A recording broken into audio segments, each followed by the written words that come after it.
अभी तो सिर्फ अंगड़ाई है, आगे अभी बहुत बड़ी लड़ाई है। अब राहुल गांधी जी का पॉलिटिकल कैरियर तो मुझे लगता नहीं इंडिया में कुछ होगा। अब तो वो नाना नानी की लैंड में ही जाके कुछ करें, या जिनके हमेशा वो साथ रहते हैं, पाकिस्तानी लाइन को वो सेकंड करते हैं, चाइनीज के साथ सीक्रेट एमओयू करते हैं। अब वो वहीं से कहीं जाके, टर्मोइल तो पाकिस्तान में भी बहुत है, क्या पता वहां जाके उनको कोई लड़ने का कोई मौका मिल जाए। 8 साल के लिए तो फिलहाल इंडियन पार्लियामेंट राहुल मुक्त है, ऐसा हमें लगता है। नमस्कार, आप नवयू टीवी देख रहे हैं और मैं हूं आपके साथ अभिनव कुमार। आज हम बात करेंगे राहुल गांधी को लेकर, क्योंकि पिछले कुछ दिनों से राहुल गांधी की जो राजनीतिक विरासत है, एक तरीके से कहें तो उनके हाथ से जाने के कगार पर आ चुकी है।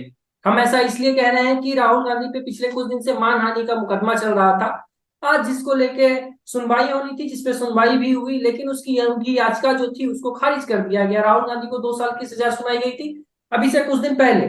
उसको लेकर राहुल गांधी ने एक अर्जी दायर की थी, जिसको आज खारिज कर दिया गया है। अब सवाल यह उठ रहा है कि राहुल गांधी का जो प्रधानमंत्री बनने का सपना था, क्या वो सपना अधूरा रह जाएगा? अभी से कुछ दिन पहले आप सभी को याद है, राहुल गांधी को संसद से डिस्क्वालीफाई कर दिया गया था, जिसके बाद तमाम जितने भी कांग्रेस के कार्यकर्ता थे, सड़क से लेकर संसद तक उनका विरोध प्रदर्शन हुआ। और साफ तौर पे तमाम लोग यही कह रहे थे कि राहुल गांधी जो है, राहुल गांधी ने कोई गलती नहीं किया है, लेकिन भारतीय जनता पार्टी के द्वारा और के द्वारा कुछ आरोप भी लगाए जा रहे थे कि उन्होंने ओबीसी समाज का अपमान किया। लेकिन राहुल गांधी एक प्रेस कॉन्फ्रेंस में कह रहे थे हम गांधी हैं, सावरकर नहीं, हम गांधी हैं। गांधी कभी माफी नहीं मांगता है, मतलब राहुल गांधी अपने आप को महात्मा गांधी से तुलना कर रहे हैं। सवाल यही उठ रहा है कि आज जो हुआ सर कोर्ट में, आज तो यह भी कहा गया कोर्ट में कि आपको राहुल गांधी जो शब्दों का चयन किया, उस शब्दों का चयन नहीं करना चाहिए था, सोच समझ के शब्दों का चयन करना चाहिए था। क्या लगता है इस पूरे घटनाक्रम को भारतीय जनता पार्टी किस तरीके से देख रही है सर? देखिएगा, आपके सभी दर्शकों को भारतीय जनता पार्टी की तरफ से मेरा यानी डॉक्टर आशीष का प्यार भरा नमस्कार। नमस्कार। आज का जो दिन है, मैं कहूंगा ये इंडियन डेमोक्रेसी और इंडियन जुडिशरी के लिए एक बड़ा ही हर्ष और उल्लास का दिन है, क्योंकि आज उन सब लोगों की हार हुई है जो कहते थे इंडियन डेमोक्रेसी खतरे में है, डेमोक्रेसी का गला घोटा जा रहा है। और उन सब लोगों की जीत हुई है जिनको न्यायपालिका पे और भारत के न्याय संविधानिक प्रक्रिया पे इतबार था, मान था, सम्मान था। क्योंकि जो लोग खुद को न्याय प्रक्रिया से भी ऊपर समझते थे, जो ये कहते थे कि हम गांधी हैं, हम माफी कैसे मांग सकते हैं, आज उनको ये समझ में आ रहा है कि आप गांधी हैं या आप कुछ भी हैं, पहले आप भारतीय नागरिक हैं और संविधान से ऊपर कोई नहीं है। और जब संविधान की बात आएगी तो law and order of the country will be upheld by the upmost highest court of India. यहां पे आपके दर्शकों को जी थोड़ा सा मैं रिवाइंड सा करा दूं, ये टोटल बिल्कुल एपिसोड बिल्कुल क्या है। बिल्कुल। ये बिल्कुल। टोटल एपिसोड ये है कि 2019 में जी जब अभिमान की पराकाष्ठा पे राहुल गांधी चल रहे थे, तो कर्नाटका की एक इलेक्शन रैली में जो कि कोलार में हो रही थी, उसमें राहुल गांधी ने एक ऐसा वक्तव्य दिया कि भाई जितने भी चोर हैं उन सब का असर ने मोदी ही क्यों होता है। और इस तरह से करके उन्होंने 2-3 नाम भी लिए। इस बात के ऊपर एक मानहानि का केस उन पर दायर किया गया। किसने दायर किया? पुरमेश मोदी जी ने दायर किया, जो कि वहीं के रहने वाले थे। जी राहुल गांधी और उनकी टीम ने इस केस को भी सीरियसली नहीं लिया कि अरे यार ऐसे केस तो आते रहते हैं, जाते रहते हैं, क्योंकि एक हैबिचुअल डिफॉल्टर है राहुल गांधी, जो कि आए दिन किसी ना किसी को डिफेम करते हैं। हमने देखा है इंडियन प्राइम मिनिस्टर को वो किस भाषा का इस्तेमाल करते हुए कहते हैं, या पब्लिक चैनल्स पे तो उनको हमें कहते हुए भी शर्म सी आती है, मगर आपके दर्शक समझते हैं कि लेकिन इस कैजुअल रिमार्क को कोर्ट ने कैजुअली नहीं लिया, जिसके अंतर्गत सूरत कोर्ट ने 23 मार्च 2023 को अंडर सीसी 1817/2019 में, ये केस नंबर है, उनको कन्विक्ट किया अंडर आईपीसी सेक्शन 499 एंड 500।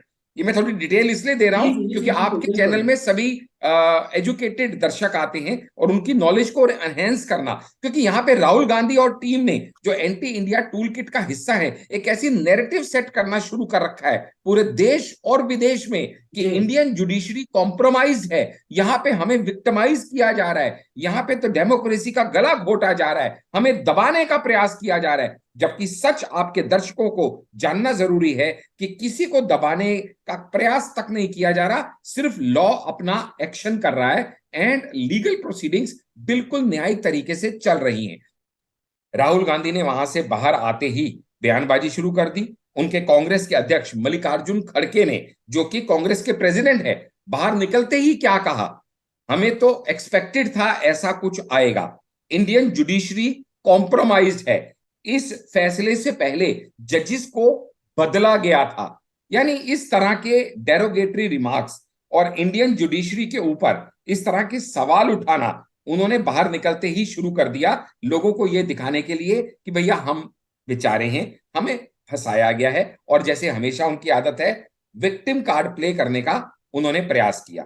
इसके बाद चोर चोर मुसेरे भाई, 24 मार्च को सारी पॉलिटिकल पार्टीज 14 इकट्ठी हो गई और सुप्रीम कोर्ट में उन्होंने याचिका दायर की कि भाई इस तरह से गवर्नमेंट जो है ये एजेंसीज का मिसयूज कर रही है, राहुल बाबा को फंसाने का प्रयास किया जा रहा है। लेकिन कोर्ट ने उनकी बात का मुंह तोड़ जवाब देते हुए कहा कि लीगल सिस्टम सबके लिए एक ही जैसा है, ऐसा नहीं है कि आपके लिए कुछ और कोर्ट काम करेगा, दूसरे के लिए कुछ और कोर्ट काम करेगा। और ये उनको मुंह की खानी पड़ी। यहां तक कि कांग्रेस एमपी प्रमोद तिवारी ने तो यहां तक कह दिया कि भाई ये राहुल गांधी हैं, ये कोई ऑर्डिनरी इंडियन नहीं है, इनको सेम कोर्ट के सेम पैमाने पे आप कैसे सजा दे सकते हो। यानी उनका कहने का मतलब ये था कि ये राहुल बाबा हैं, ये गांधी परिवार के युवराज हैं। क्या कहा, मैं गांधी हूं, मैं माफी नहीं मांगता, मैं सावरकर नहीं हूं। यानी ये अहंकार नहीं है तो आप बताइए क्या है ये।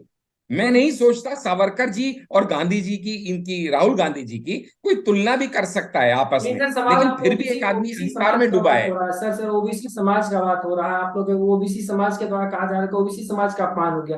लेकिन कांग्रेस के नेता ये भी कह रहे हैं ना, नरेंद्र मोदी कौन से ओबीसी समाज से आते हैं? हमने जिस जिस का स्टेज से नाम लिया उसमें से कोई नेता ओबीसी समाज से नहीं आते। और दूसरी बात, आपको परसों का बयान राहुल गांधी का याद होगा, कर्नाटक में वो कह रहे थे कि चलो मैं ओबीसी का अपमान कर दिया, मैं मान लेता हूं। अगर भारतीय जनता पार्टी अगर ओबीसी का सम्मान करती है तो जातीय जनगणना क्यों नहीं करा देती है?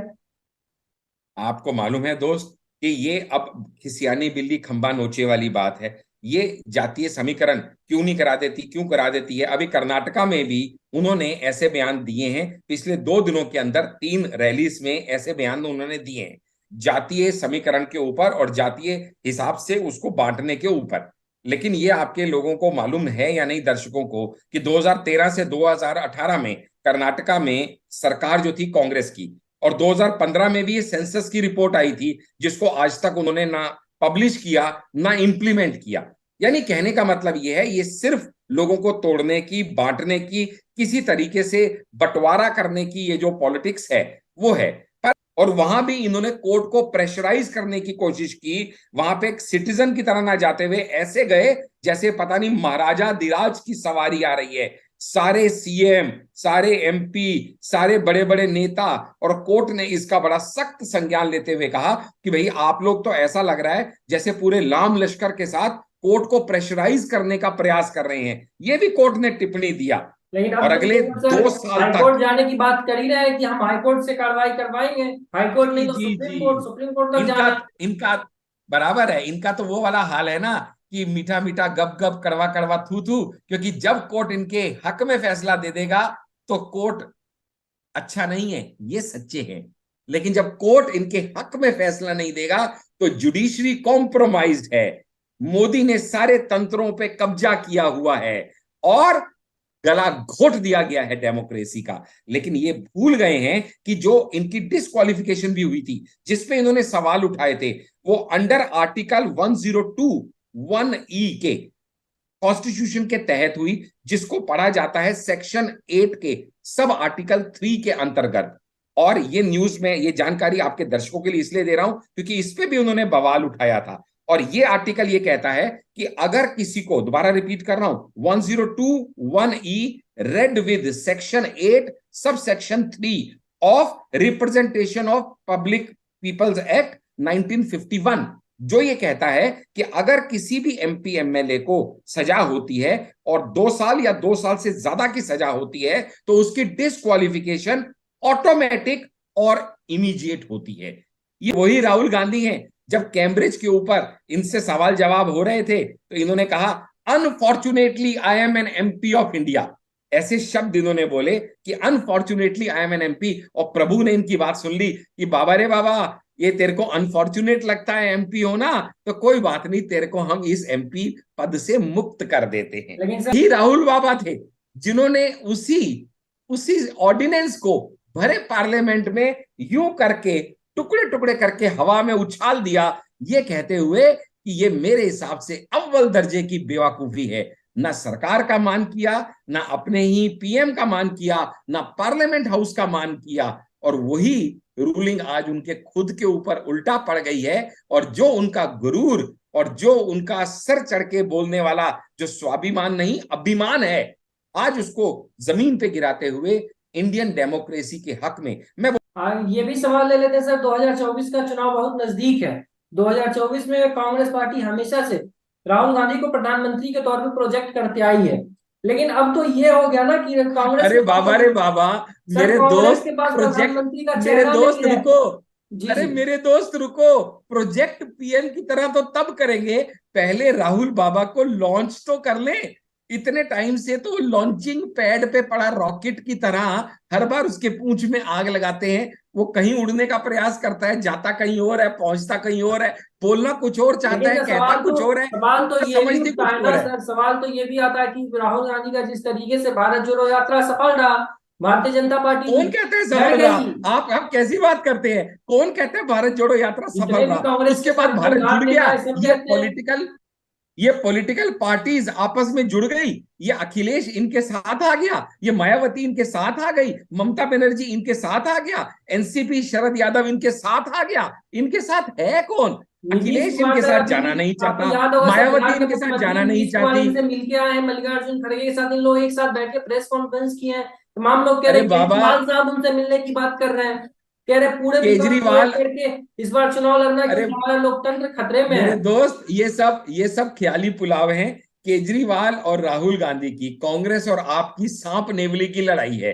ममता बनर्जी इनको अपना लीडर मानने को तैयार नहीं, अखिलेश इनको मानने को तैयार नहीं, एनसीपी चीफ शरद जी का आजकल रोज आपको बयान देखने को मिलता है। ये कहते हैं जेसीबी बिठाओ, वो कहते हैं जेसीबी से कोई फायदा नहीं। ये कहते हैं अडानी चोर है, वो बोलते हैं अडानी ने अपनी पूरी सफाई दे दी। और आज ही की न्यूज अगर आपके दर्शकों ने देखी हो तो 2 घंटे की मीटिंग, ये 2 घंटे की मीटिंग आज हुई है किसके बीच में? अदानी जी के बीच में और शरद पवार जी के बीच में, शरद पवार जी के घर में। अब आपके दर्शकों को एक अलग नैरेटिव देना चाहता हूं। वो एक समय था जब राहुल गांधी ने कांग्रेस को डुबोया था, और आज वो समय है जब कांग्रेस राहुल गांधी को डुबो रही है। आपके दर्शकों को सोचना चाहिए कि आखिर कांग्रेस की इन फाइट में वो कौन G3 के दिग्गज नेता हैं जो चाहते ही नहीं कि राहुल गांधी उनका नेता बने।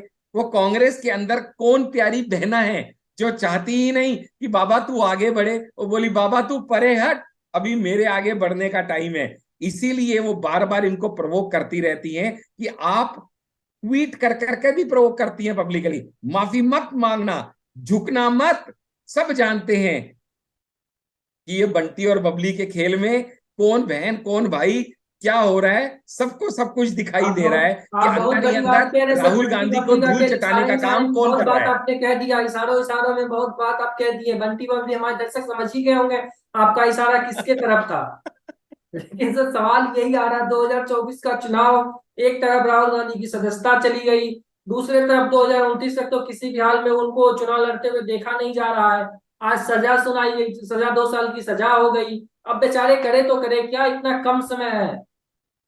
जी वो कुछ नहीं कर सकते, वो सिर्फ खिसियानी बिल्ली खंबा नोचेंगे, एक वो तरफ वो विक्टिम भारत, कार्ड प्ले एक करेंगे, सेकंड एक चीज और और, इसके अलावा वो कुछ नहीं कर सकते। वो जो एंटी इंडिया टूल किट है ना, उनके लिए एक बस वो एक टॉपिक बन गए हैं डिस्कशन का। उनको आगे करके वो एंटी इंडिया टूल किट ये नैरेटिव सेट करने का प्रयास, अभी तो सिर्फ अंगड़ाई है, आगे अभी बहुत बड़ी लड़ाई है। अब राहुल गांधी जी का पॉलिटिकल कैरियर तो मुझे लगता नहीं इंडिया में कुछ होगा। अब तो वो नाना नानी की लैंड में ही जाके कुछ करें, या जिनके हमेशा वो साथ रहते हैं पाकिस्तानी लाइन को वो सेकंड करते हैं, चाइनीज के साथ सीक्रेट एमओयू करते हैं।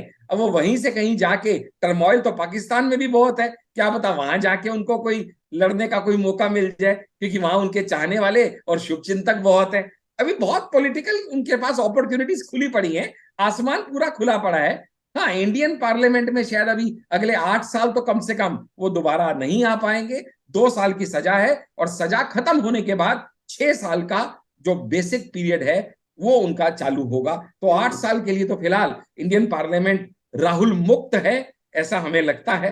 बाकी अभी देखिएगा आगे हाई कोर्ट में, इंडियन सुप्रीम कोर्ट में क्या पार्लियामेंट होता है। राहुल मुक्त है, इंडियन पार्लियामेंट राहुल मुक्त है। सर आपने बहुत बड़ी बात कह दी, हमारे दर्शक को आपने बहुत कुछ ऐसी जानकारी दी जो शायद हमारे दर्शक नहीं जानते होंगे। इनके लिए आपको बहुत बहुत शुक्रिया, आपने अपना कीमती वक्त निकाला और हमारे दर्शकों को बताया। मैं